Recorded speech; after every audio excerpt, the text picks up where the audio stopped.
అమ్మ చేతి ముద్దలో కమ్మదనం, ఉలవపాడు మామిడికాయలో తీయదనం. ఎలా కొలతలు వేయగలం నాయన? అలా చెట్టుకు బండిన ఉలవపాడు బంగినపల్లి మామిడికాయ తింటుంటే ఉంది నాయన.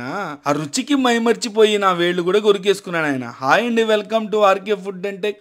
ప్రపంచంలో 7 వింతల గురించి అందరికీ తెలుసు. 8వ వింత ఏందయ్యా అంటే ఉలవపాడు మామిడికాయ రుచికున్న టేస్టీ అంటారు మ్యాంగో లవర్స్. అసలు ఉలవపాడు మామిడికాయలు కొనే పర్ఫెక్ట్ టైం ఇదే అనమాట. వర్షం పడి కాయ తీపి అయితే అమాంతం పెరిగిపోతుంది. మీరు ఆర్డర్ ఇచ్చినప్పుడే పర్ఫెక్ట్గా చెట్టు నుంచి కోసి అప్పటికప్పుడు నీట్గా ప్యాక్ చేసి వీళ్ళైతే ఎక్కడికైనా డెలివరీ చేస్తారు.